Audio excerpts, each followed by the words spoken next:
మన తండ్రి అయిన దేవుణ్ణి ఆత్మతోనూ సత్యంతోనూ ఆరాధించడానికి చేరువచ్చిన మీ అందరికీ కూడా ప్రభుపేట వందనాలు తెలియజేస్తున్న అందరికీ వందనాలు. మహోన్నతుడైన దేవుడు మనల్ని ప్రేమించి మరొక ఆదివారాన్ని అనుగ్రహించి ఉన్నారు.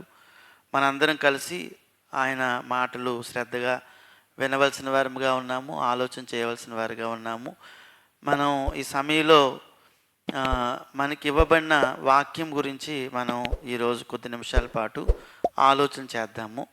ప్రియమైన వాళ్ళారా, మరి దేవుడు తన వాక్యాన్ని మనకి ఇవ్వటం జరిగింది. ఈరోజు మనకి దేవుని యొక్క వాక్యంకి ఉన్న గొప్పతనం ఏమిటో, అసలు ఆయన వాక్యంలో ఉన్న అసలు దాన్ని మనకి అది ఎంత అవసరమైనదో, అలాగే ఈ వాక్యము మన హృదయంలో లోపల ఎల్లప్పుడూ నాటబడినట్లుగా ఉండాలని దేవుడు తెలియపరుస్తూ ఉన్నాడు. ఒక 3 విషయాలు మనం ఆలోచన చేద్దాము. దేవుని వాక్యం అనే పాఠాన్ని మనం చూస్తున్నాము. దేవుని వాక్యము మొదటిగా దానికి అధికారం కలదనే సంగతిని చూడబోతున్నాం.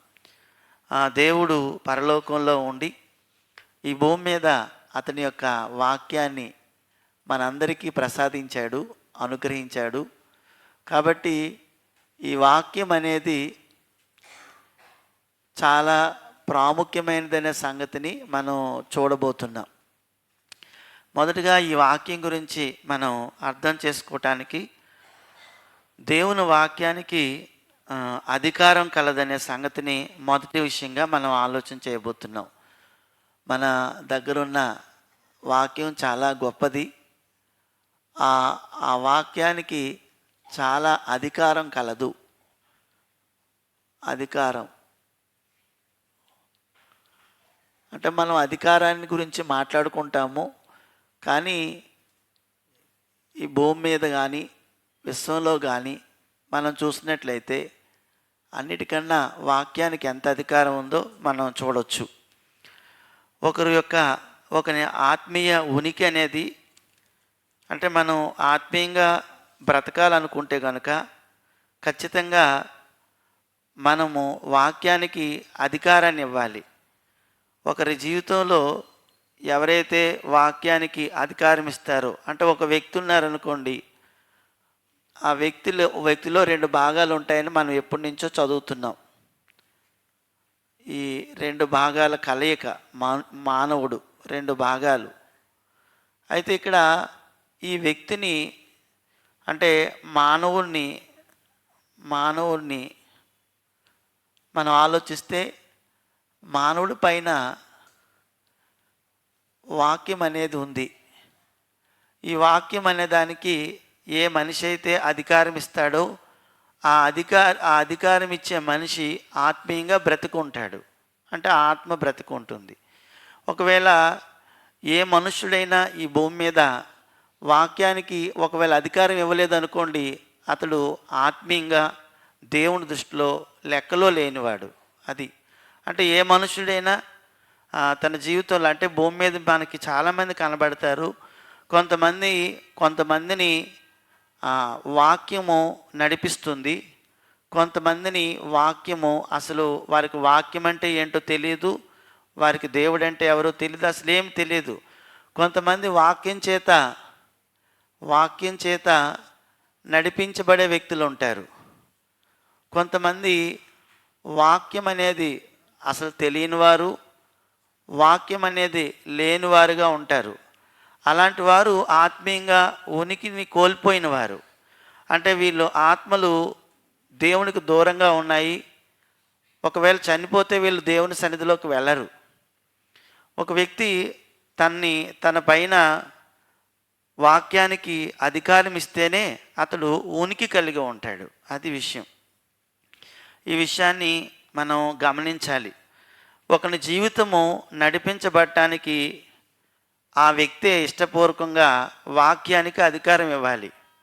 అంటే నడిపించబడటం అంటే చాలామంది ఏమనుకుంటారంటే, మేము బ్రతుకున్నాం కదా, నడిపించబడుతున్నాం కదా, అన్నీ చేసుకుంటున్నాం కదా, మేమేం బ్రతికలేము అని అంటే, యేసుప్రభు వారు ఒకరోజు ఒక చోట ఏమన్నారంటే, మృతులు తమ మృతులను పాతిపెట్టుకుంటారన్నారు. అంటే మృతులంటే దేవుని దృష్టిలో ఎవరు అంటే రెండు రకాల మృతులు ఉన్నారు ఇక్కడ. దేహంలో నుంచి ఆత్మ వెళ్ళిపోతే అతడు మృతుడు. ఒకవేళ ఒక వ్యక్తి వాక్యం చేత నడిపించబడకపోయినా దేవుని దృష్టిలో అతడు చనిపోయినవాడు. అది వాక్యం చేత నడిపించబడకుండా తన ఇష్టాన్ని చేర్చుకుంటూ ఈ లోకాధికారి ఇష్టాన్ని జరిగిస్తూ ఈ లోకంలో ఉన్న సాతాను పరిపాలనలో ఉన్న వ్యక్తి దేవుని దృష్టిలో ఎవరండి? దేవుని దృష్టిలో చనిపోయినవాడు. అతనికి సంబంధం అంటే లేదు. కాబట్టి నీవు ఈ భూమి మీద ఉండేటప్పుడు వాక్యానికి అధికారం ఇవ్వాలి. వాక్యము చేత ఒక వ్యక్తి నడిపించబడాలి. వాక్యానికి అధికారం లేకపోతే అలాంటి వ్యక్తిలోని మరి దేవుని యొక్క వాక్యానికి ప్రాముఖ్యం కూడా ఉండదు, ప్రాముఖ్యతను కూడా ఇవ్వరు అతను. అంటే ఉదాహరణకి ఒక ఆఫీస్కి వెళ్తున్నాము, ఆఫీస్లోని ఒక అధికారం ఉంటారు. ఆ అధికారాన్ని నేను రెస్పెక్ట్ చేస్తేనే అప్పుడు నేను అతను చెప్పిన మాటను విని నడుచుకుంటాను. ఒకవేళ ఆ ఆఫీసర్ని నేను పట్టించుకోవట్లేదనుకోండి, బలవంతంగా ఏదో వింటాను అంతే. అలాగే సంఘానికి వచ్చిన వారు కూడా సంవత్సరం అంతా కూడా దేవుని యొక్క వాక్యం చేత ఏం చేయబడాలి? అధికారానికి లోబడాలి. వాక్యం ఏం చెప్తుంది? నేను ఈ మొదటి ఆదివారం వచ్చాను, ఈ ఆదివారం నాతో దేవుని యొక్క వాక్యం ఏం చెప్పింది? వాక్యానికి నేను రెస్పెక్ట్ ఇస్తున్నానా? వాక్యానికి రెస్పెక్ట్ ఇవ్వకపోతే ఆ వ్యక్తి జీవితంలో ఆత్మీయత అనేది ఉండదు. అంటే వాక్యానికి ఇచ్చే రెస్పెక్ట్ని బట్టే వ్యక్తి యొక్క ఆత్మీయత అనేది ఆధారపడి ఉంటుంది. అది వాక్యము అంటే గోడల మీద రాసేది కాదు. వాక్యం అనేది మనల్ని నడిపించేది. వాక్యం అనేది మన త్రోవకు వెలుగునిచ్చేది. వాక్యం అనేది మన శీలాన్ని అభివృద్ధి చేసేది. వాక్యం అనేది మనల్ని పరలోకాన్ని తీసుకొని వెళ్ళేది. వాక్యం అనేది మంచి చెల్లుకు వివేచింపజేసే జ్ఞానాన్ని ఇచ్చేది. అందుకే యాకోబు ఆ వాక్యాన్ని యాకోబు రాసిన పత్రికలో సత్యం అన్నాడు, ధర్మశాస్త్రం అన్నాడు. ఆ వాక్యాన్ని స్వాతంత్రనిచ్చే సంపూర్ణమైన నియమం అన్నాడు. ఆ వాక్యాన్ని పైనుండి వచ్చే జ్ఞానం అన్నాడు యాకోబు రాసిన పత్రికలో. కావున ఈరోజు ఒకని యొక్క ఆత్మీయ ఉనికి అనేది దేన్ని బట్టి ఆధారపడి ఉంటుందంటే అతడు వాక్యానికి ఇచ్చే రెస్పెక్ట్ని బట్టి ఆధారపడి ఉంటుంది. లేకపోతే అతను బ్రతుకున్నా చనిపోయినట్టు లెక్క. ఈ వాక్యము 3 విధాలుగా బయలుపరచబడి ఉన్నది. ఈ వాక్యము ఎన్ని విధాలుగా అంటే 3 విధములుగా బయలుపరచబడి ఉన్నది.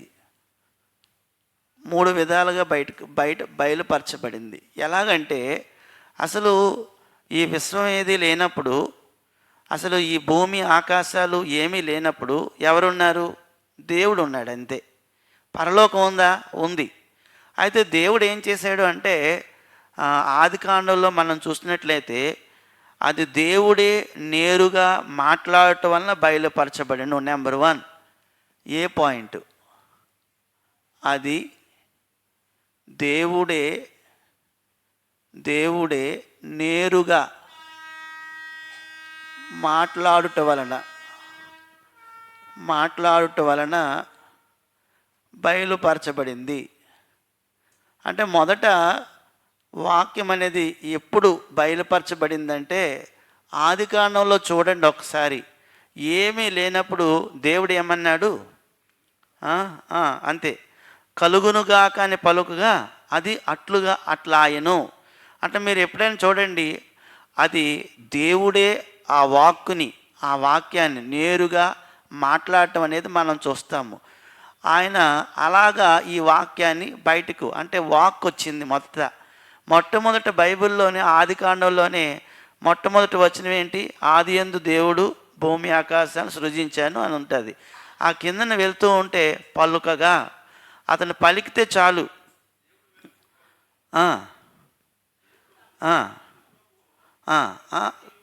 పలుకెను అంటే అతడు కలుగగా, ఆ ఉదయమును కలుగా రెండవ దినం ఆయన అతను ఇలా మాట అంటే చాలు వచ్చేసింది. అంటే సృష్టి జరిగిన 6 దినముల్లోని, సృష్టి ఎన్ని దినాల్లో జరిగిందండి? మొదటి అధ్యాయంలోను 6 దినాలు. అంటే ఈ 6 దినముల్లోనూ ఆయన చెప్పిన మాట చొప్పునే జరిగింది. సృష్టి అనేది జరిగిన 6 దినములలో ఆయన చెప్పిన మాట చొప్పుననే.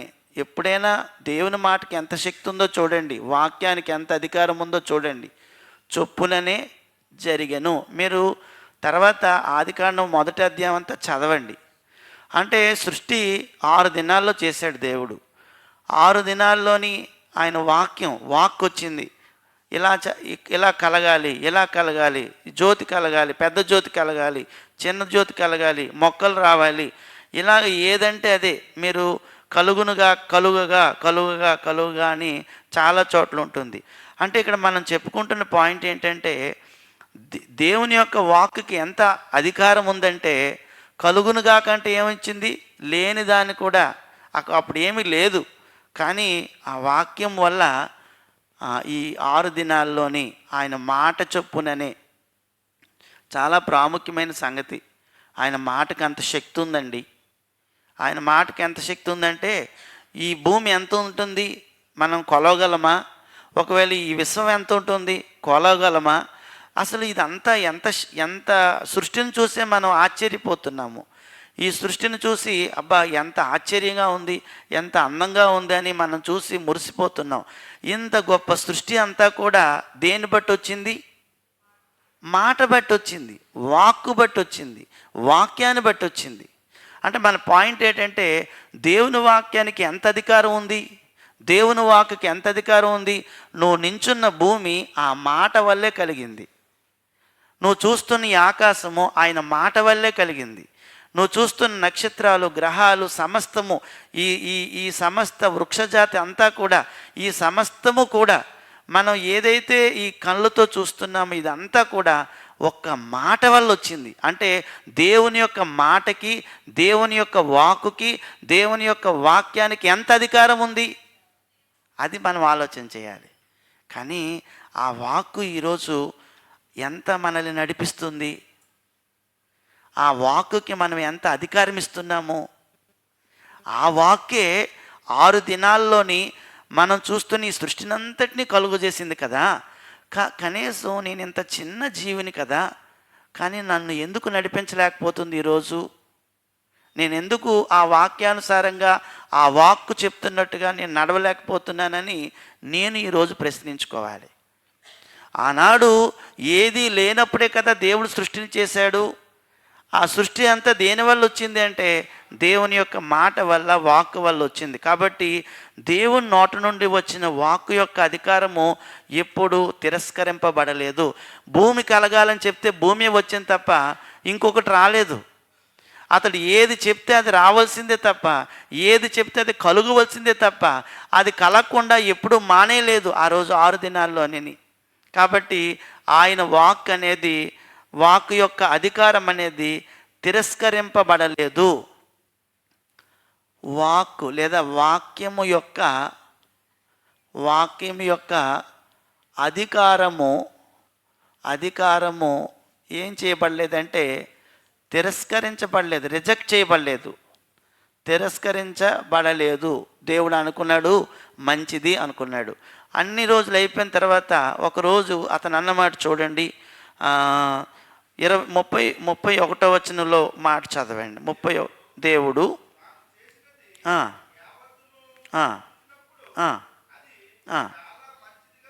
అంటే దేవుడు చెప్పినట్టుగా జరిగిందా, వేరే విధంగా జరిగిందా అంటే వేరే విధంగా జరగలేదు. కానీ ఈరోజు మన జీవితాల్లో మాత్రం దేవుడు చెప్పినట్లుగా జరగటం లేదు. మనకి హ్యాపీ న్యూ ఇయర్ అని చెప్పేసుకున్నంత మాత్రం అయిపోయింది కాదు కదా. మన జీవితాల్లో వాక్యం ఎంత నన్ను అథారిటేటివ్గా ఉంది నా మీద, నన్ను ఎంత ఎక్కువగా పరిపాలిస్తుంది వాక్యం. ఇగోండి పలానా వ్యక్తిని చూడండి బ్రదరు, అతడు వాక్యానుసారంగానే బ్రతుకుతున్నాడని ఎవరైనా మన గురించి చెప్పగలుగుతున్నారా? ఒక సిస్టర్ గారిని చూస్తున్నప్పుడు, ఒక పిల్లోడిని చూస్తున్నప్పుడు, ఒక యవ్వనస్తుని చూస్తున్నప్పుడు ఈ కుర్రోడు వాక్యమే ఇతను నడిపిస్తుంది, ఇతని మీద వాక్యమే అథారిటేటివ్గా ఉంటుందని ఎవరైనా చెప్పగలరా? అలా చెప్పినప్పుడు నిజంగా మనము నూతన సంవత్సరంలో ఉన్నాం, నూతన జీవితాన్ని కలిగి ఉన్నాం.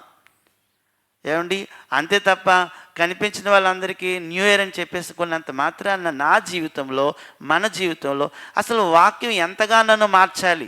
ఎందుకు ఆ రోజు దేవుడు చెప్పిన వాక్కు ఏమైనా తిరస్కరించబడినట్టుగా మనకు కనబడుతుందా? అతడు ఏది కావాలనుకున్నాడో, ఎలా కావాలనుకున్నాడో, ఎలా చేయాలనుకున్నాడో, ఏ విధంగా చూడాలనుకున్నాడో అలాగే 6 దినాల తర్వాత చూడగలిగాడు ఆయన. ఈరోజు మనకు కూడా దేవుని యొక్క వాక్కు ఇవ్వబడింది. ఇప్పుడు ఆ వాక్యం మన దగ్గర ఉంది. ఇప్పుడు ఆ వాక్యం నన్ను ఎంతగా నన్ను నా మీద అధికారం చలాయిస్తే అప్పుడు నన్ను చూసి దేవుడు ఏమనుకుంటాడంటే ఈ డానియేలు మంచిగా ఉన్నాడు అనుకుంటాడు. అదండి, ఒక వ్యక్తి ఎప్పుడు దేవుడికి మంచివాడుగా కనబడతాడంటే దేవుని వాక్యానికి అధికారం ఇచ్చినప్పుడు, వాక్యం అతన్ని పరిపాలించినప్పుడు, వాక్యం అతన్ని నడిపించినప్పుడు, వాక్యం అతన్ని ఏలుబడి చేస్తున్నప్పుడు మాత్రమే అతను మంచివాడుగా మారుతాడు తప్ప ఏ ఒక్క శాస్త్రవేత్త కానీ, ఏ ఒక్క గొప్ప వ్యక్తి కానీ ఇంకా ఎవరూ లేరు.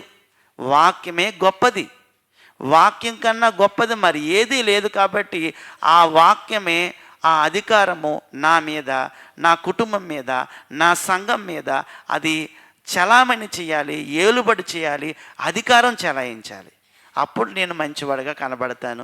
అందుకు వాక్యం యొక్క అధికారము తిరస్కరించబడలేదు. సృష్టి జరిగిన 6 దినముల్లో ఆయన చెప్పిన మాట చొప్పుననే అంతా జరిగింది తప్ప ఇంకేది మార్పు చేయబడలేదు. తర్వాత ఇంకొక మాట ఏమిటంటే, అంతకుముందు సృష్టి ఉందా లేదా? లేదు. కానీ దాన్ని ఆయన ఉనికిలోకి తీసుకొని రావటానికి ఏది కారణమైంది?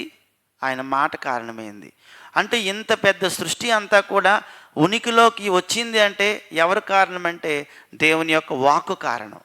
దేవుని మాటే లేకపోతే ఈ సృష్టి లేదు. కాబట్టి దేవుని మాట గొప్పదా, సృష్టి గొప్పదా? చెప్పండి, ఏది గొప్పది? కానీ సృష్టిని పూజిస్తున్నారు మనుషులు. ఎంత వేరువారో చూసారా? సృష్టిని పూజిస్తున్నారు మనుషులు, సృష్టిని పొగుడుతున్నారు మనుషులు. సృష్టిని ఎంతోమంది రచనలోని సృష్టిని ఎంతో ఎక్కువగా వర్ణిస్తూ ఉన్నారు. కానీ నువ్వు వర్ణించవలసింది దేవుణ్ణి, నువ్వు స్తుతించవలసింది దేవుణ్ణి, నువ్వు చేయవలసింది దేవుని యొక్క మాటను. కాబట్టి ఈ సృష్టి ఒకప్పుడు లేదు, ఇదంతా ఉనికిలోకి ఇలా వచ్చిందంటే, ఇప్పుడు చాలామంది శాస్త్రవేత్తలు అంటున్నారు, అబ్బా ఎంత పెద్ద విశ్వం, ఎంత అద్భుతంగా ఉందని విశ్వాన్ని పొగుడుతున్నారు తప్ప, విశ్వంలో ఉన్నదాన్ని కనుగొంటున్నారు తప్ప, విశ్వాన్ని బాగా అందరికీ ప్రొజెక్ట్ చేస్తున్నారు తప్ప ఆ విశ్వాన్ని తీసుకొచ్చిన వాక్యాన్ని ఎందుకు ప్రొజెక్ట్ చేయలేకపోతున్నారు? వాక్యం లేకుండా విశ్వం లేదండి. ప్రపంచాలన్నీ కూడా వాక్యం చేత నిర్మించబడ్డాయి. అందుకే హెబ్రీ గ్రంథకర్త అంటాడు చూడండి, హెబ్రీలకు రాసిన పత్రిక 11వ అధ్యాయంలో ఏమన్నాడు అంటే, మనకు అర్థం కావాలి, ఇంత గొప్ప వాక్యమా మనం చదువుతున్నాం, ఇంత గొప్ప వాక్యమా మన చేతిలో ఉంది, ఇంత గొప్ప వాక్యమా మనల్ని ఏలుబడి చేస్తుందని మనం అనుకుంటే కనుక రెస్పెక్ట్ ఇస్తే మన జీవితాలు కొత్తగా అయిపోతాయి. ఒకసారి 11వ అధ్యాయంలో చూసినట్లయితే 3వ వచనంలో ఏమన్నది చూడండి. 3వ వచనంలోని 3వ వచనం 11:3 దేవుని వాక్యము వలన ప్రపంచములు దేవుని వాక్యం వల్ల నిర్మాణమైనవనియు. అంటే ఈరోజు వాక్యం ఎంత గొప్పది అంటే, మన చేతిలో ఇంత గొప్ప వాక్యం వల్లే నువ్వు చూస్తున్న ప్రపంచం వచ్చింది. ప్రపంచం గొప్పది కాదు, నీ చేతిలో ఉన్న వాక్యం గొప్పది. అర్థమైందా? నువ్వు ప్రపంచాన్ని సంపాదించేసుకోవాలనుకుంటున్నావు, అంతే కదా. నాకు ఒక 10 ఎకరాలు ఉంటే బాగుంటుంది అనుకుంటావు, నాకు ఒక 20 ఇల్లులు ఉంటే బాగుంటుంది అనుకుంటావు, నాకు ఈ ప్రపంచంలో డాక్టరేట్లన్నీ సంపాదించుకుంటే బాగుంటుంది అనుకొని అదంతా సంపాదించుకుని వెనకాల పెట్టుకుని చచ్చిపోతావు. నీ దగ్గర మిగిలేది ఏమి ఉండదు. కానీ వాక్యం సంపాదించుకోవాలి. అందుకే గ్రంథకర్త అంటాడు, నీ వెండి నీ బంగారం ఇచ్చి వాక్యాన్ని సంపాదించుకోమన్నాడు. అది ఆస్తి, అది గొప్పది ప్రపంచంలోని.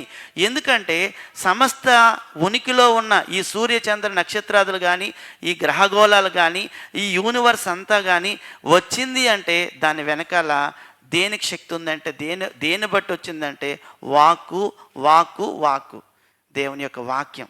కాబట్టి అంతకు ముందు లేని దాన్ని ఏది అంతకు ముందు లేదు? ఆదికాండం 1వ అధ్యాయం ముందు ఏమి లేదండి? సృష్టి లేదు కదా. అంతకు ముందు లేని దానిని ఆయన అంటే దేవుడు ఉనికి కలుగు ఉండుదానిగా చేయటానికి అతని మాట కారణమైంది. అంటే ఈ ఈ మొత్తం ప్రపంచం అంతా కూడా బయటకు రావటానికి ఆయన మాటే కారణం. అంటే ప్రపంచం కన్నా దేవుని యొక్క వాక్యం గొప్పదని నాకు అర్థం కావాలి. అంత గొప్ప వాక్యమా నా చేతిలో ఇప్పుడు ఉంది. నేను ఈ సంవత్సరం అంతా బాగా చదువుకుంటాను, నా పిల్లలకు నేర్పిస్తాను. నా పిల్లలు నేను కలిసి ప్రతిరోజు ఉదయం సాయంత్రం ప్రార్థనా గదిలో కూర్చొని వాక్యం చదువుకుంటామని ఎవరు చదువుతున్నారండి? నువ్వేమనుకుంటావు తెలుసా? పిచ్చి పట్టేసింది మనుషులకి. ఎంత పిచ్చి అంటే రోజంతా సెల్ ఫోను, వాక్యం, ఎంతో టైం అంతా ఎక్కడో గడిపేస్తారండి మనుషులందరూ. ఆ వాక్యం దగ్గరికి వస్తే మాత్రం విసిగేసేస్తుంది. కాసేపు కొంతమంది అంటే నాకు ప్రార్థన చేస్తే నిద్ర వచ్చేస్తుంది అన్నయ్య, నాకు ప్రార్థన చేస్తే నిద్ర వచ్చింది తమ్ముడా అని చెప్తున్నారు. వాక్యం చదివితే నాకు నిద్ర వచ్చేస్తుంది అంటారు. ఇంకా ఎప్పుడైనా నిద్ర రాదు. ఆ వాక్యం దగ్గరికి వెళ్తే నిద్ర, ఆ చర్చిలో కూర్చుంటే నిద్ర, ఆ చర్చికి వస్తే బాధ, దుఃఖపడిపోతూ ఉంటారు మనుషులు. ఏంటండి అసలు ఏదో సంవత్సరానికి ఒకరోజు చేసుకునేది కాదండి వాక్యం అనేది. ఈ వాక్యమే లేకపోతే ఈ సృష్టి లేదు. ఈ వాక్కు వల్లే ఈ సృష్టి అంతా మనం చూడగలుగుతున్నాం. అంతేకాకుండా ఈరోజు నా జీవితాన్ని కూడా ఆ వాక్యమే డిటెక్ట్ చేయాలి, నడిపించాలి. అది నన్ను నడిపించాలి. నేను దానికి రెస్పెక్ట్ ఇవ్వాలి. వాక్యానికి బాగా నేను అధికారం ఇవ్వాలి.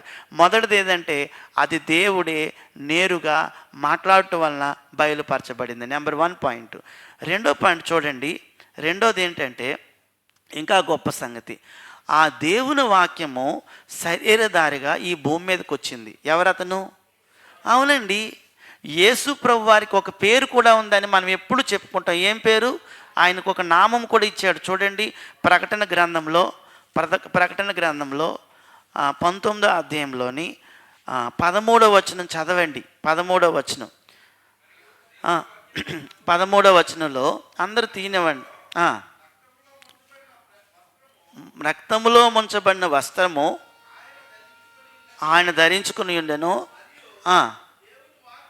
అను నామము అంతే పెట్టబడి ఉంది. ఇంకొక చోట ఏమని చెప్పాడు తెలుసండి? అసలు వాక్యమైన యేసుక్రీస్తు అంటే యేసు ప్రభు వారు ఎవరు అంటే ఆ వాక్యమే. కాబట్టి దేవుని వాక్యము శరీర ఆకారముగా ప్రత్యక్షమాయను. రెండో పాయింట్, అంత అధికారం ఉంది. దేవుని వాక్కు శరీర ఆకారముగా శరీరధారిగా ప్రత్యక్షమాయను. అది ఆయన బయలుపాటు. ప్రత్యక్షమాయను అంటే ఇంతకాలం కూడా చాలా కాలం 2000 సంవత్సరాల ముందు వరకు కూడా అంటే యేసుప్రభు రాలేదు. ఇక్కడ 3 విధాలుగా చెప్పుకున్నాం. 3 టైప్స్. 3 విధాల్లో మొదటి విధం అంటే ఆయనే డైరెక్ట్గా నేరుగా సృష్టి చేయకముందు బయలుపరిచినప్పుడు అలా బయలుపరిచాడు, మాట చొప్పున ఆయన మాట వచ్చింది. రెండోది ఎలా బయలుపరచబడిందంటే దేవుని వాక్యము శరీరాకారంగా ప్రత్యక్షమైన. యోహాను సువార్త 1వ అధ్యాయం 14 మనకి ఎప్పుడు తెలుసుగా చదువుతాం. అది ఆయన శరీరధారిగా వచ్చాడు. ఆ వాక్యము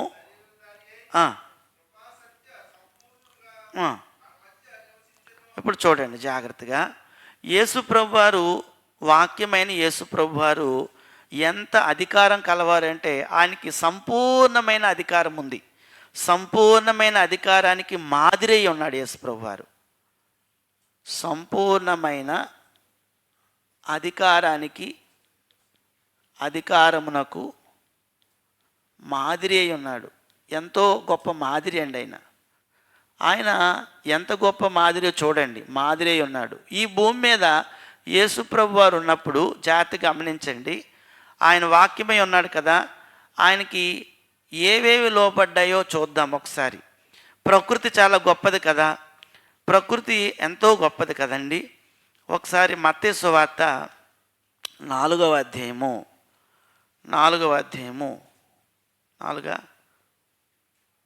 మార్కు సువార్త అండి. మార్కు సువార్త 4వ అధ్యాయము 4వ అధ్యాయము చూడండి ఒకసారి.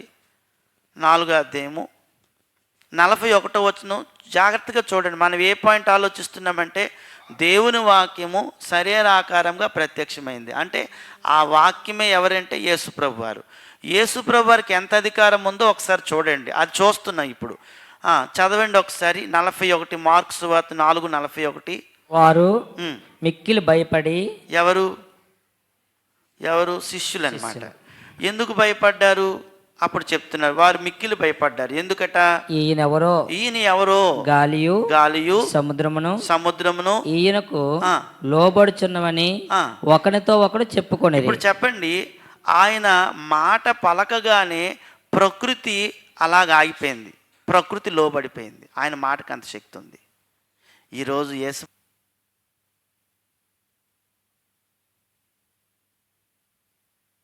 వస్తున్నాయి, ఎన్నో రకాల భూకంపాలు వస్తున్నాయి. దేనితోనైనా ఏ వ్యక్తి అయినా మాట్లాడగలడంటే మాట్లాడలేడు. కానీ ఏది మాట్లాడగలదు? దేవుని వాక్యం మాట్లాడగలదు. దేవుని వాక్యమే ఈ భూమి మీదకి శరీర ఆకారంగా వచ్చి ఆ శరీర ఆకారంలో ఉన్న ఆ దేవుని వాక్యము ఎంత అధికారం కలదో యేసుప్రభు జీవితాన్ని చూస్తే అర్థమవుతుంది మనకి.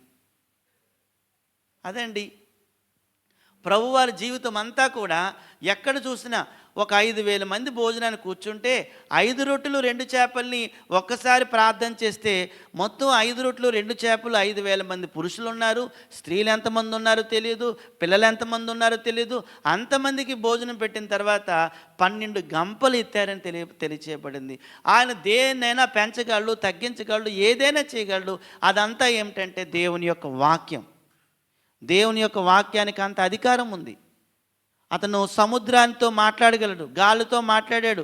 చనిపోయిన వాడిని కూడా యోహాను సువార్తలోనే ఒక వ్యక్తి ఉన్నాడు కదండి, ఎవరైనా లాజరుని మనం చూసినట్లయితే అతడు చచ్చిపోయి ఉన్నాడు. చచ్చిపోయిన వ్యక్తితో ఎవరైనా మాట్లాడగలరంటే మాట్లాడగలరు యేసుప్రభు వారు. వాక్యానికి అంత శక్తి ఉంది. వాక్యము చచ్చిపోయిన వాళ్ళని బ్రతికిస్తుంది. వాక్యము వాక్యం చెప్తే ప్రకృతి వినవలసిందే.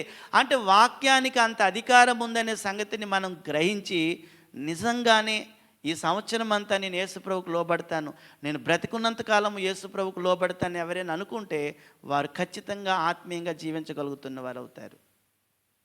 అవునా? దేవుని వాక్ అంటే ఏది అనుకున్నాము? దేవుని వాక్యం అంటే యేసుప్రభు వారి దేవుని వాక్యము. ఆయనకి ఎంత అధికారం ఉందో మనం దేవుని యొక్క గ్రంథాన్ని చదివితే మనకు అర్థమవుతుంది. ఆయన అధికారం ద్వారా వాక్యానికి ఎంత అధికారం ఉందో ఆయన చూపించగలిగారనే సంగతిని ప్రతి ఒక్కరు గమనించాలి. అందుకే ఆయన భూలోక యాత్ర ముగించుకొని వెళ్ళే ముందు ఒక మాట చెప్పారు. ఏ మాట చెప్పారు? చివరిగాను, నాకు పరలోకమందును భూమి మీదను సర్వ అధికారము ఇవ్వబడిందని ఎవరు చెప్పారు ఆ మాట? మత్తయి సువార్త 28:18 చెప్పారు కదా. అతను భూలోకంలో నుంచి వెళ్ళిపోయే ముందు చివరిగా చెప్పిన మాట ఏమిటంటే, నాకు భూలోకం మీద అధికారం ఉంది, పరలోకం మీద అధికారం ఉంది. అంటే ఆయనకు అధికారం ఉండటం అంటే ఏమిటంటే వాక్యానికి అధికారం ఉంది. వాక్యానికి అధికారం ఉంది. కాబట్టి ఆ వాక్యము 3 విధాలుగా బయలుపరచబడింది. నెంబర్ 1 ఏంటంటే అది దేవుడే నేరుగా మాట్లాడటం వల్ల బయలుపరచబడింది. రెండోది ఏంటంటే దేవుని వాక్యమే శరీర ఆకారంగా ఎక్కడికి వచ్చింది? భూమి మీదకి వచ్చాడు యేసుప్రభు వారు. భూమి మీదకి వచ్చారు. కాబట్టి మృతులు కూడా సజీవులుగా లేచారంటే కారణం ఎవరమ్మా? వాక్యమే కదా. వాక్యానికి ఎంత శక్తి ఉందో చూడండి. మూడోది ఇంకా గొప్ప సంగతి. మూడో విషయం ఏమిటంటే అది రాయట్లేదు. మూడో సంగతి ఏంటంటే దేవుని వాక్యం అనేది లిఖితపూర్వకంగా మనకు ప్రత్యక్షమాయను. దేవుని వాక్యము మూడో పాయింట్, లిఖితపూర్వకంగా మనకు ప్రత్యక్షమాయను. లిఖితపూర్వకంగా అంటే ఇప్పుడు మన చేతిలో ఉన్న బైబిలు ఎవరి మాట? అది దేవుని వాక్యమే. ఎన్నో చోట్ల ఉన్నాయి, మనం చదువుకుంటాం. పేతురు రాసిన 2వ పత్రిక 1:20-21 తిమోతి రాసిన 2వ పత్రిక 3:16-17 ఆ మాటలు ఉన్నాయి. అంటే దేవుని వాక్యము ఈరోజు ప్రతి ఒక్కరి చేతిలో ఉంది. అంటే ఆ వాక్కు మనకు దేవుడు లిఖితపూర్వకంగా మనకు ప్రత్యక్షం చేశాడు. ఎవరి ద్వారా చేశాడు తెలుసండి? పరిశుద్ధాత్ముడి ద్వారా. దేవుని వాక్యం ఎక్కడి నుండి లేదా ఎవరి నుండి కలిగిందంటే ఎవరి నుండి కలిగిందో ఒకసారి చెప్తాం చూడండి. తిమోతి రాసిన 2వ పత్రిక 3వ అధ్యాయము 16-17 త్వరగా చూడండి. సన్నద్ధుడై ప్రతి సత్కార్యమునకు పూర్ణముగా సిద్ధపడినట్లు ఇప్పుడు చెప్తున్నాడు చూడండి. దైవావేశం వల్ల కలిగిన ప్రతి లేఖనము. చెప్పండి, దేనివల్ల? దైవావేశం వల్ల కలిగిన ప్రతి లేఖనం అన్నాడంటే మన చేతిలో ఉన్న ఈ బైబిల్ అనేది ఈనాడు మన చేతిలో ఉంది కదండి. ఇది లిఖితపూర్వకంగా మన దగ్గరికి ఎలా వచ్చింది, ఎక్కడి నుంచి వచ్చింది, ఎవరి నుండి కలిగిందంటే దైవావేశం వల్ల కలిగింది. అదండి, ఎక్కడి నుండి కలిగింది? దైవావేశం వలన, దైవావేశం వల్ల కలిగింది. దేవుడి యొక్క స్పిరిట్ వల్ల, దైవావేశం వలన కలిగినది. అంటే ఇప్పుడు మన చేతిలో ఉన్న వాక్కు ఎవరిదైతే? దేవునిదే కదా, దేవుని మాటే కదా. ఆ దేవుని మాట ఈరోజు బయలుపరచబడింది. ఎలాగంటే ఆయన ఆవేశం వలన. ప్రతి ఒక్కరూ చూడండి, చెప్తున్నాడు చూడండి, దైవావేశం వల్ల కలిగిన ప్రతి లేఖనము ఉపదేశించడానికి, ఖండించడానికి, తప్పుదిద్దడానికి, నీతియందు శిక్ష చేయటానికి ప్రయోజనకరమై ఉన్నది అన్నాడు. అది కాబట్టి ఇది దేవుని వల్ల కలిగిందా, మానవ వల్ల కలిగిందా? అమ్మా, ఇది దేవుని వల్ల కలిగిందా, మనిషి వల్ల కలిగిందా అంటే దేవుని వల్లే కలిగింది. దేవుని వల్ల కలిగింది. బైబిల్ అనేది లిఖితపూర్వకంగా దేవుడిచ్చిన వాక్కు. మనకందరికీ కూడా అది గొప్ప బహుమానం అండి, అది గొప్ప దీవెనండి. ఎవరి చేతిలో అయితే బైబిల్ ఉందో అది దేవుడి నోటి ద్వారా పలికిన మాటలే ఈ బైబిల్. కాబట్టి ఈ బైబిల్ని మనం చాలా బాగా జాగ్రత్తగా చదువుకోవాలి, చాలా జాగ్రత్తగా మనం దాన్ని చూసుకోవాలి. అది అధికారపూర్వకమైన దేవుని యొక్క వాక్యం, దేవుని యొక్క వాక్కు. కాబట్టి బైబిల్ మన తల మీద ఉండాలి. తల మీద అంటే మనల్ని నడిపించేదిగా ఉండాలి. ఈరోజు బైబిల్ను మన మీద అధికారం చెలాయించేదిగా ఉండాలి.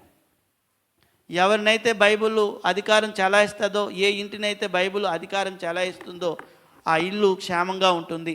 అందుచేత దేవుని వాక్యానికి ఎవరైనా విధేయత చూపితే వారికి తప్పకుండా రక్షణ కలుగుతుంది.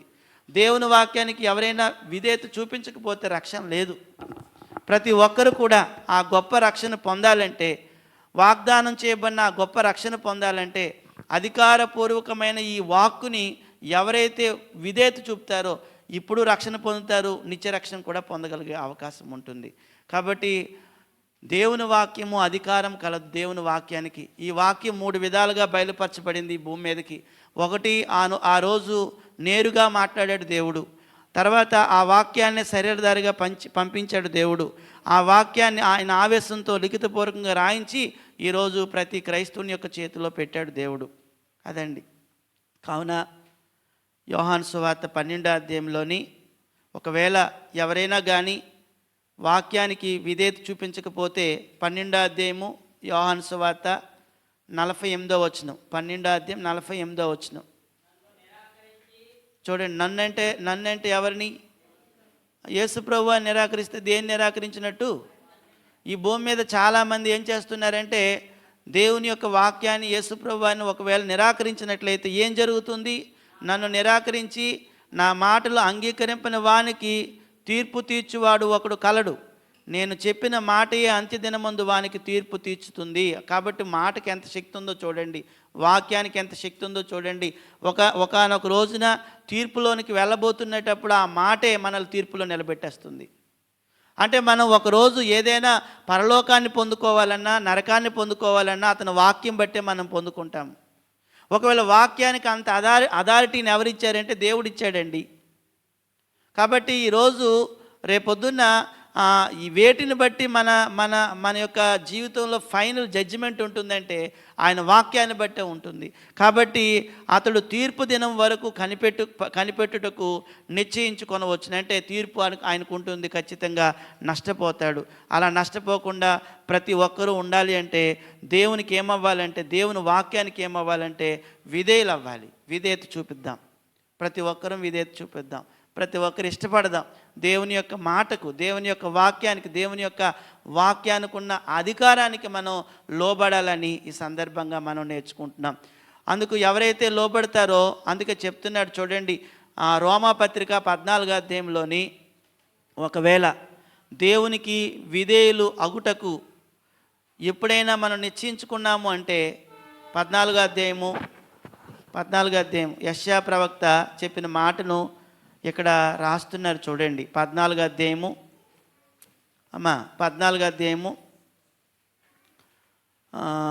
11, 12 చదువుదాం చూడండి. నా తోడు ప్రతి మోకాలును నా ఎదుట వంగును. చూసారండి, ప్రతి మోకాలును ఎవరి ఎదుట వంగుతారటండి? దేవుని ఎదుట, యేసుప్రభు ఎదుట వంగుతారట. ప్రతి నాలుకయు దేవుని స్తుతించునని దేవుడు చెప్తున్నాడు అని వ్రాయబడి ఉన్నది కనుక మనలో ప్రతి వాడును తన గురించి దేవునికి లెక్క అప్పగించాలి. ప్రతి వారు లెక్క అప్పగించాలి. అందుచేత దేవునికి విధేయులు అవటం అనేది, అంటే వాక్యానికి విధేయులు అవటం అనేది చనిపోయిన తర్వాత కాదండి, బ్రతికునేటప్పుడే. ఈ 2025 సంవత్సరం అంటున్నాం కదా, 2024 వెళ్ళిపోయింది. 2025 సంవత్సరంలోనైనాను మనందరం కూడా దేవుని వాక్యానికి విధేయులు అవుదాం, లోబడిపోదాం. ప్రతి వాని మోకాలు ఆ రోజు వంగటం కాదు. యేసుప్రభు రెండోసారి వచ్చినప్పుడు ప్రతి వాని మోకాలు వంగటం అనేది జరుగుతుంది. భయపడిపోతారు అందరూ కూడాను. అప్పుడు వంగటం కాదు, కానీ ఈరోజే దేవుని యొక్క వాక్యము మనకి వినబడుతూ ఉంటే మనం వంగిపోదాం, లోబడిపోదాం, తగ్గించేసుకుందాం. ఎప్పుడు మా ఇంటిని నన్ను దేవుడు వాక్యమే నడిపించాలనుకొని దేవుని వాక్యానికి నేను నా ఇంటి వారందరూ అధికారం ఇద్దాం. మీ ఇంటికి అధికారి ఎవరైనా రాసుకుంటారు కొంతమంది. అప్పుడప్పుడు మనం చదువుతుంటాం కదా, కొన్ని చోట్ల బోర్డుల మీద ఉంటుంది, ఈ ఇంటికి యేసుప్రభు వారి అధికారం చదువుతాం. అంటే యేసుప్రభు వారి అధికారం అనే అర్థం ఏమిటంటే, యేసుప్రభు వారు అంటే ఏమని చదువుకున్నాం? వాక్యం అని చదువుకున్నాము. వాక్యమే మా ఇంటిని నడిపిస్తుందండి, వాక్యమే నన్ను నా బిడ్డలు నడిపిస్తుందని మనం చెప్పుకుంటున్నాం. కాబట్టి ఎవరైతే వాక్యముకు అధికారం ఇచ్చి నడిపించబడతారో వారు ఆత్మీయంగా ఉనికి కలిగి ఉన్నవారు. వాక్యానికి అంత శక్తి ఉంది, వాక్యం చాలా గొప్పది. కావున ప్రతి ఒక్కరూ ఆలోచించండి. ఆ వాక్యమే యేసు ప్రభువారు, ఆ వాక్యమే బైబిలు, ఆ వాక్యమే దేవుని నుంచి వచ్చిన మాట. కాబట్టి ఆనాడు సృష్టి లేదు, సృష్టి ఉనికిలోకి వచ్చింది, ప్రపంచం ఉనికిలోకి వచ్చిందంటే ఆయన మాట వల్ల వచ్చింది. ఆనాడు యేసు ప్రభువాన్ని ఈ లోకానికి ఎందుకు పంపించాడంటే, నా మాటే ఇతను, నేను నా స్వభావం, నా మాటే ఇతని అధికారాన్ని మీరు గౌరవించాలని చెప్పి పంపించాడు. ఈరోజు మన చేతిలో పెట్టబడిన బైబిలు దేవుని యొక్క ఆవేశం వల్ల వచ్చింది, మనుషుల యొక్క మాట వల్ల వచ్చింది కాదు, దేవుని యొక్క ఆవేశం వల్ల కలిగింది. కాబట్టి ప్రతి ఒక్కరూ ఈ దేవుని యొక్క మాటకి విధేయులైతే రక్షణ పొందుతారు. దేవుని యొక్క మాటకు విధేయులైతే వారు రేపొద్దున్న ఆ తీర్పులోని వారి ఆత్మలకు లెక్క అప్పగించినప్పుడు వాళ్ళు విజయవంతులు అవుతారు, లేకపోతే వాళ్ళు నష్టపోతారు. కావున నష్టపోకుండా ఉండటం కోసం దేవుని యొక్క వాక్కుకి ఎంత శక్తి ఉందో మనకు అందరికీ అర్థమయ్యి దానికి మనం భయపడదాము, లోబడదాము. అప్పుడు రెండో పాయింట్ ఏమిటంటే, మొదటిది దేవుని వాక్యం అధికారం కలదు. రెండోది ఏంటంటే, దేవుని వాక్యము మానవునికి అవసరమైనది. దేవుని వాక్యము మనకు అవసరం, మానవునికి అవసరమైనది, చాలా అవసరం అండి. గాలి, నీరు, అన్నం ఎలా కావాలో దేవుని వాక్యం కూడా అవసరమైన, దేవుడు సృష్టించినవన్నీ కూడా అవసరమైనవే. అయితే మనం ఎప్పుడూ కూడా మనుషులు ఏం చేస్తున్నారంటే, అతడు ప్రకృతిలో ఉండేటప్పుడు అతడు కావలసిన వాటిని బాగానే తీసుకుంటున్నాడు. అంటే యువతల వైపు గాలి రాసుకున్నాము, నీరు రాసుకున్నాము, ఆహారం రాసుకున్నాం, ఇవి నీడు బాగాను, ఇవి దేవుడే సృష్టించాడు, దేవుడి చేత చేయబడ్డాయి. ఆ గాలి, నీరు, ఆహారం అనేది మనిషికి అవసరమే. అలాగే ఒకసారి మనం బాగా చదువుకున్న వచనం ఏంటంటే, మత్తయి సువార్తలోని 4వ అధ్యాయంలో యేసుప్రభు చెప్తున్న మాటను చదవండి ఒకసారి. 4:4 చదవండి ఏమనుందో. అంటే దేవుడు చేసిన సమస్తము అవసరమే మనకి, కానీ ఇక్కడ ఏమంటున్నాడు చూడండి.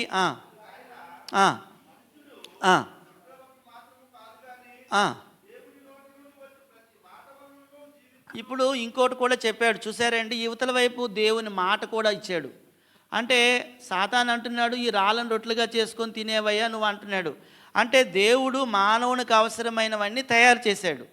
అయితే చాలామంది మనుషులు ఏమనుకుంటున్నారంటే, నేను అన్నం తింటాను, నేను నీరు తాగుతాను, గాలి పీల్చుకుంటాను, ఇవే ముఖ్యమైనవి, నాకు అవసరమైనవి కాబట్టి వీటినే నేను వాడుకుంటానని వాడుకుంటున్నాడు. కానీ చాలామంది మాత్రం దేవుని మాటని ఎవరు వాడుకోవటం లేదండి. అది అవసరంగా ఎవరు ఆఖరికి చర్చకు వచ్చిన వాళ్ళు కూడా భావించటం లేదు. అర్థమైంది? ఇప్పుడు మన గురించే మాట్లాడుకున్నాం, ఇతరుల గురించి, బయట ఉన్న వారి గురించి మాట్లాడటం లేదు. ఒకవేళ గాలి, నీరు, ఆహారము ఎప్పుడు తీసుకోవడం మానేసావు నువ్వు? ఎవరైనా నీ ముక్కు మూసేస్తే నువ్వేం చేస్తావు? ఏం చేస్తావు? నిన్ను బలవంతంగా ముక్కు మూస్తే ఏం చేస్తావు? నువ్వు విడిపించుకోవడానికి ప్రయత్నం చేస్తావు. ఎందుకు? చచ్చిపోతావేమన్న భయం. ఒకవేళ నీ దగ్గర నుంచి ఎవరైనా దేవుని యొక్క వాక్యం తీసేస్తే నువ్వేం చేస్తావు? అసలేమి కొన్ని రోజులు మనం వాక్యం చదవకుండానే పడుకుని పోతాము. కొన్ని రోజులు అసలు ప్రార్థన చేసుకోకుండానే ఒక రోజంతా గడిపేస్తాం. అసలు మన రోజుల్లోని ఎన్నో రోజులు వాక్యం చదవకుండా గడిపేసిన దినాలు ఉన్నాయి. వాక్యాన్ని పట్టించుకోలేని దినాలు మనకి ఎన్నో రోజులు ఉంటాయి మనందరి జీవితాల్లో. కానీ మనం గాలిని పట్టించుకోకుండా, నీటిని పట్టించుకోకుండా, భోజనాన్ని పట్టించుకోకుండా ఎప్పుడైనా ఉన్నామా? ఎవరైనా అలాంటి నియమం చెప్తే మనం పాటిస్తామా? మీరు గాలి పీల్చుకోకుండా ఉండండి, మీకు మంచి లోకం వస్తుందని చెప్తే మనం వింటామా? చూసారండి, మానవునికి అవసరమైనవి దేవుడే చేసి, మానవుడికి అవసరమైనవి దేవుడే ఇచ్చి, అవన్నీ మీరు వాడుకోండి అని చెప్పినప్పుడు వీటిని బాగానే వాడుకుంటున్నాడు మనిషి. కానీ యేసుప్రభువు వారు చెప్తున్న మాట ఏంటంటే, మనుషుడు కేవలము రొట్టె వల్ల మాత్రమే కాదు, దేవుడి యొక్క మాట వల్ల కూడా బ్రతుకుతాడు, మాట వల్ల కూడా బ్రతుకుతాడు. అది చెప్పాడండి యేసుప్రభువు వారు. కాబట్టి దేవుని యొక్క వాక్యము నాకు అవసరమైనదని యేసుప్రభువు వారు తన జీవితం ద్వారా చూపించారు, చెప్పారు. కాబట్టి చాలా అవసరమైనది, మానవునికి అవసరమైనది దేవుని యొక్క మాట. దేవుడు మానవునికి తన వాక్యాన్ని అందుకే ఇచ్చాడు. అయితే ఈ వాక్యం అనేది గాలి వలె, నీరు వలె, ఆహారం వలె మానవుని ప్రత్యేకమైన అవసరాలను ఈ వాక్యం తీరుస్తుంది. ఈ వాక్యం అనేది తీరుస్తుంది. అందుకే మనం చూసినట్లయితే ముఖ్యంగా ప్రపంచంలోని పాపం అనే సమస్య అనేది ఉంది. పాపము నుండి రక్షించినది కేవలం వాక్యం మాత్రమే. ఈ గాలి, నీరు, ఆహారం చేయలేవు ఆ పని. దేవుని యొక్క వాక్యానికి ఎంత శక్తి ఉందంటే, ప్రత్యేకమైన అవసరం అంటే, ప్రతి మనిషి పాపం చేస్తున్నాడు, ప్రతి మనిషి పాపంలో పడిపోతున్నాడు, ప్రతి మనిషి అపరాధిగా ఉంటున్నాడు. ప్రతి మనిషి కూడా అపరాధంలోంచి, పాపముల్లో నుంచి బయటపడాలంటే అతన్ని బయట పెట్టేది దేవుని యొక్క వాక్యమే. దేవుని యొక్క వాక్యం అందుకు ఇవ్వబడింది. అందుకే యాకోబు 1:21 చదువుదాం ఒకసారి. యాకోబు రాసిన పత్రిక 1:21 ఏమన్నాడు? 1:21లో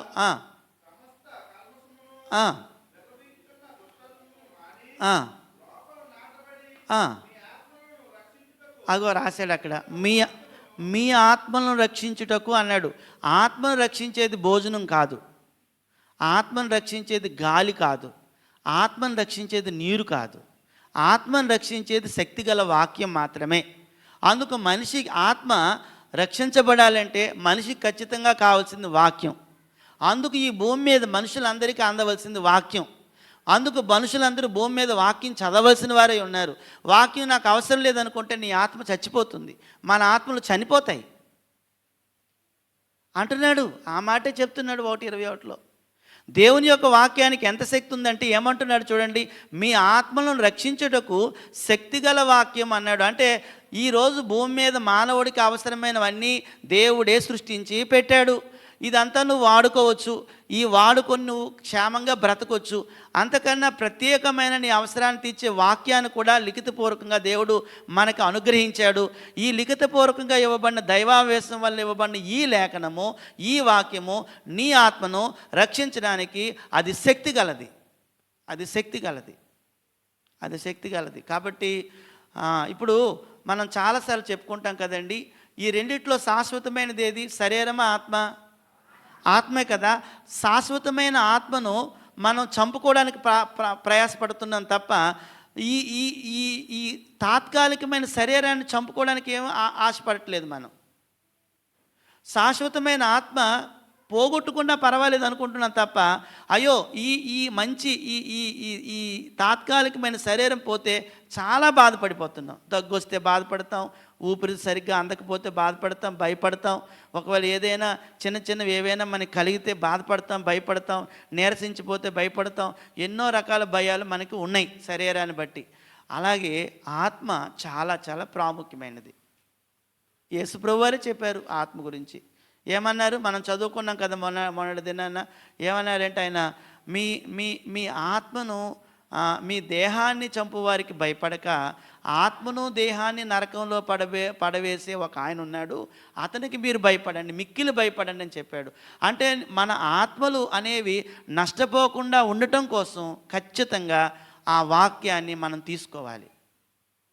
ఆ వాక్యానికి అధికారం ఇవ్వాలి. ఆ వాక్యం మనల్ని నడిపించాలి. యాకోబు 1:21 ఆ మాట చెప్పాడు. కాబట్టి ఆత్మీయ జీవితాన్ని ఇచ్చేది ఏది? వాక్యమా? లేకపోతే ఈ మూడు ఇవ్వలేవు. ఆత్మీయ జీవమును ఇచ్చువి, జీవమును ఇచ్చునది వాక్యము. అందుకు అవసరం. పాపాల నుంచి రక్షించేది వాక్యము, ఆత్మను రక్షించేది వాక్యము, ఆత్మను కాపాడేది వాక్యము. శరీరాన్ని ఎలాగైతే ఈ మూడు కాపాడుతున్నాయో ఆత్మను కాపాడే వాక్యాన్ని గౌరవిద్దాం. ఆత్మను కాపాడే వాక్యాన్ని చదువుదాం. ఈ సంవత్సరం బైబిల్ అందరూ చదువుదాం. గత సంవత్సరం కొంతమంది చదివాము. ఈ సంవత్సరం చర్చిలో చదువు వచ్చిన వాళ్ళు 70 మంది ఉంటే 70 మంది చదువుదాం, 100 మంది ఉంటే 100 మంది చదువుదాం. ఎందుకంటే ఆ వాక్యానికి అంత గొప్పతనం ఉంది కాబట్టి, ఆ వాక్యం నీకు ఎంతో మేలు చేస్తుంది కాబట్టి. ఒకసారి చూడండి ప్రియమైన వాళ్ళారా, పేతురు రాసిన మొదటి పత్రిక 1వ అధ్యాయము. ఇది ఇంకా గొప్ప సంగతి చెప్తున్నాడు చూడండి. పేతురు ఏం చెప్తున్నాడంటే 22వ వచనం చదివితే, క్షయబీజం నుండి కాక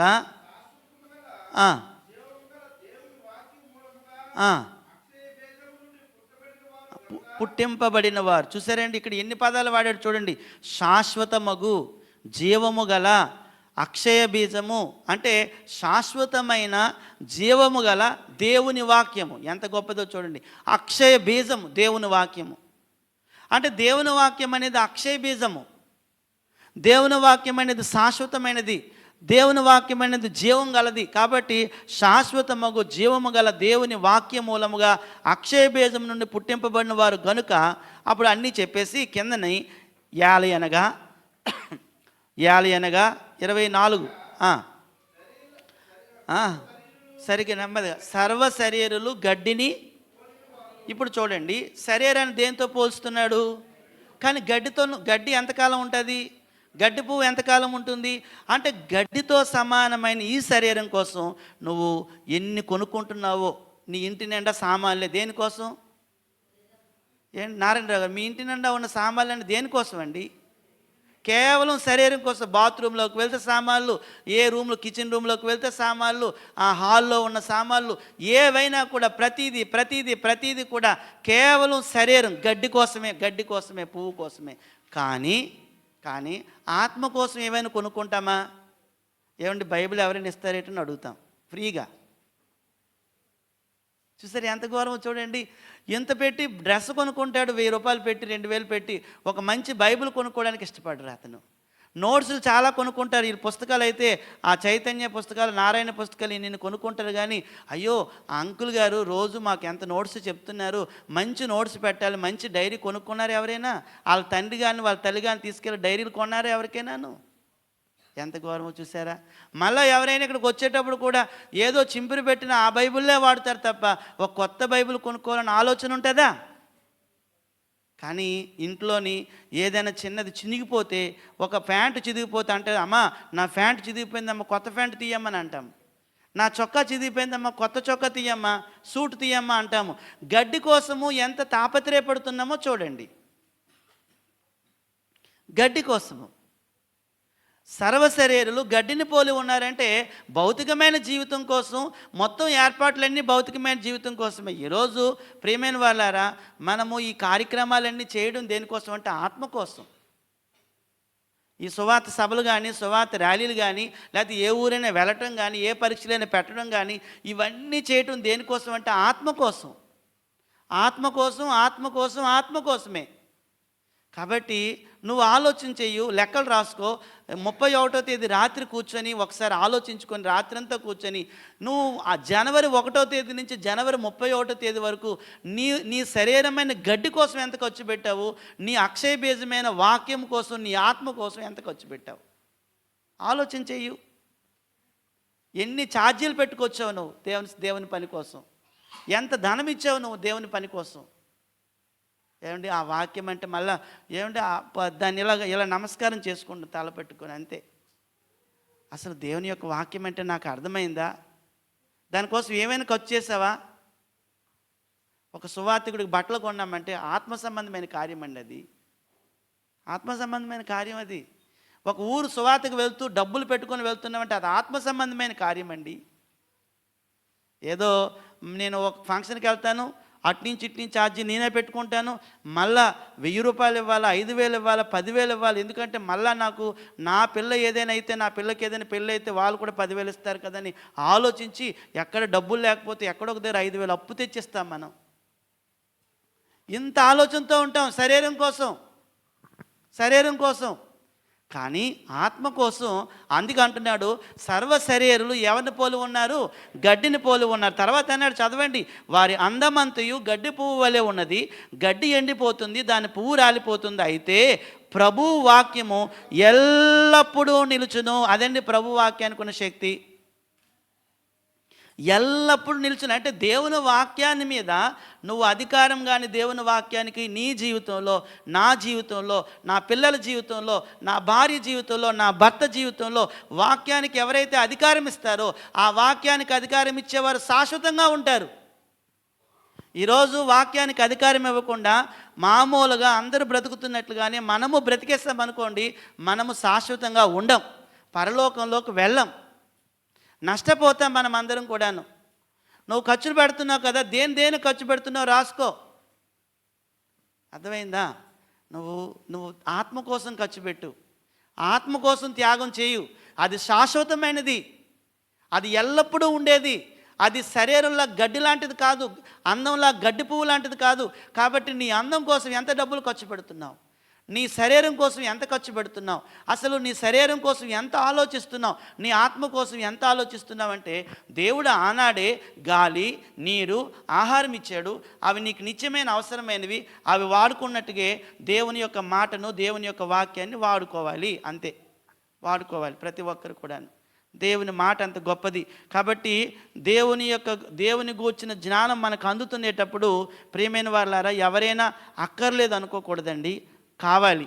ఒకసారి రోమాపత్రిక 1వ అధ్యాయంలోని 18, 32 వచనాల్లోని మనం చూసినట్లయితే వాళ్ళందరూ కూడా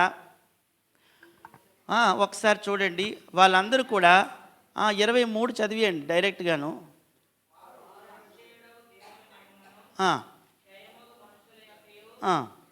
లేకపోతే 21 చదవండి. మరియు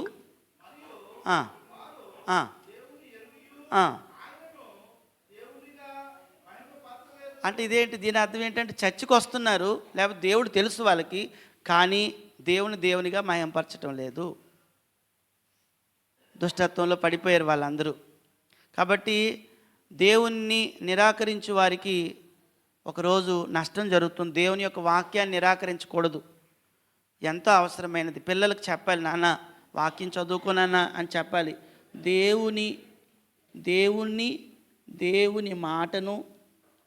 దేవుని మాటను ఇష్టపడదాం, నిరాకరించవద్దు. ఇష్టపడదాం, మన పిల్లలకు కూడా ఇష్టపడేటట్లుగా చేద్దాం. రోజు నాన్న నీకు ఏటి ఇష్టమో చెప్పరా, వండుతాను, నువ్వు ఏడు తింటావురా, నీకు స్నాక్స్ ఏం పెట్టాలరా అని పిల్లల యొక్క ఇష్టాలు ఎలాగైతే మనం కనుక్కుంటామో వారికి కూడా వాక్యమైన తేనెని, వాక్యమైన పాలును, వాక్యమైన నీటిని, వాక్యమైన ఆహారాన్ని రోజు పెడదాం. రోజు ఇష్టపూర్వకంగా తినేటట్లుగా చేద్దాం. వాళ్ళకి పెద్ద అయిన తర్వాత ఆ వాక్యాన్ని వాళ్ళు చదువుకునేటట్లుగా, వాక్యం ప్రకారంగా నడుచుకునేటట్లుగా మనం తల్లి తండ్రి చేద్దాం. సువార్తిక అంటే సంఘంలో ఉన్న విశ్వాసులు మన పిల్లల్ని అలా మోటివేట్ చేద్దాం. రాబోయే రోజుల్లో మనము మన పిల్లలు కలిసి దేవుని సన్నిధిలో ఎక్కువ వాక్యం చదువుకునే వాళ్ళుగా, ఎక్కువ వాక్యాన్ని ఇష్టపడే వాళ్ళుగా తయారవుదాం. అదండి మనం చేయవలసింది. అలా మనం ప్రిపేర్ చేద్దామండి. ఎందుకంటే దేవుణ్ణి కానీ దేవుని మాటను కానీ నిరాకరించిన వారు దేన్ని ఎదురు చూస్తున్నారు తెలుసా? నాశనాన్ని ఎదురు చూసుకుంటున్నారు. నాశనం ఎదురొస్తుంది ఒకరోజు, వాళ్ళకి ఎదురైపోద్ది ఒకరోజు సడన్గా. అది ఎప్పుడు వస్తుందో తెలీదు.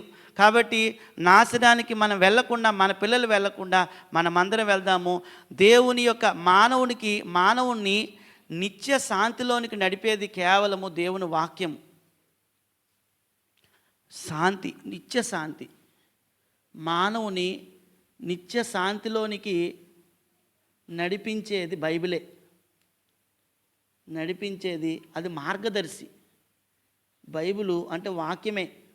అది మానవుడికి మార్గదర్శి అండి, ఒక మంచి డైరెక్టర్. అది మన పిల్లలు కానీ మనలు కానీ అది నడిపిస్తుందండి.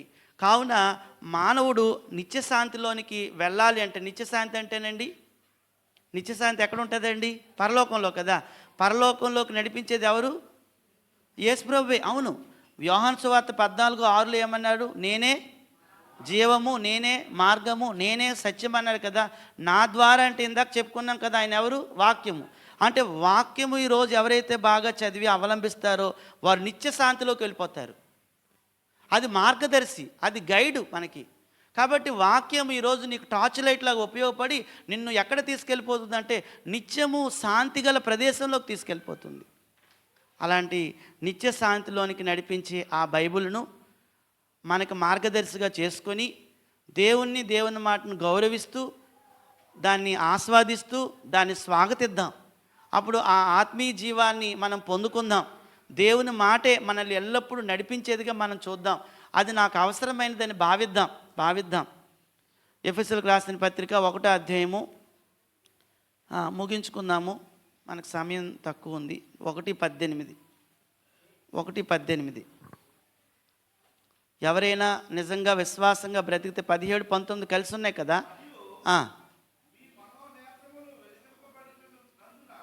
ఎలా వెలిగింపబడ్డాయి వారి మనోనేత్రాలు? వాక్యం వల్లే. అంటే ఎవరైనా కానీ యథార్థంగా విశ్వాసంగా ఒకవేళ ఆలోచిస్తే వారి నేత్రాలకు అది ప్రకాశాన్ని ఇస్తుంది. వాక్యం చూడగలిగేటట్లుగా చేస్తుంది. నువ్వు ఏది చూడాలో దాన్ని చూపిస్తుంది ఆ వాక్యం. అందుకన్నాడు, మరియు మీ మనోనేత్రాలు వెలిగింపబడినందునంటే ఎఫెసీ పట్టణంలో ఉన్న క్రైస్తవులందరూ కూడా ముందు వాక్యం విన్నారు. ఆ వాక్యం వారి యొక్క మనోనేత్రాలు ఏం చేసిందంటే వెలిగింపబడినందున ఆయన మిమ్మల్ని పిలిచిన పిలుపు వలన నిరీక్షణ ఎట్టుదో అదంతా చెప్పాడు. కాబట్టి ప్రియమైన వాళ్ళారా, మనమందరము ఒకరోజు దేవుని మహిమను చూడాలంటే, పరలోకానికి వెళ్ళాలంటే, పరలోకంలోకి వెళ్ళవలసిన వారందరూ విశ్వాసులు అందరూ కూడా మనమందరం కూడా దేవుని యొక్క వాక్యాన్ని బాగా గౌరవించడం నేర్చుకుందాము. దేవుని యొక్క వాక్కుని ఇష్టపడదాము. ఇంకొక విషయం ఉంది, తర్వాత మనం ఆలోచన చేద్దాం. 2 సంగతులు ఈరోజు మనం చూసాము. ఒకటోది ఏంటంటే దేవుని వాక్యము చాలా అధికారం కలదు దానికి. రెండోది ఏంటంటే దేవుని వాక్యం నాకు చాలా అవసరమైనది, నా కుటుంబానికి అవసరమైనది, నా సంఘానికి చాలా అవసరమైంది. ఈ సంవత్సరం అంతా కూడా ఎన్ని సంవత్సరాలు భూమి మీద ఉంటే అన్ని సంవత్సరాలు కూడా దేవుని వాక్యం చేత నేను నడుస్తానని ప్రతి ఒక్కరూ అనుకోవాలని కోరుతూ, ఇంతవరకు ఓపిక శ్రద్ధగా విన్న మీ అందరికీ కూడా ప్రభుపేట వందనాలు తెలియజేస్తూ ముగిస్తున్న అందరికీ వందనాలు.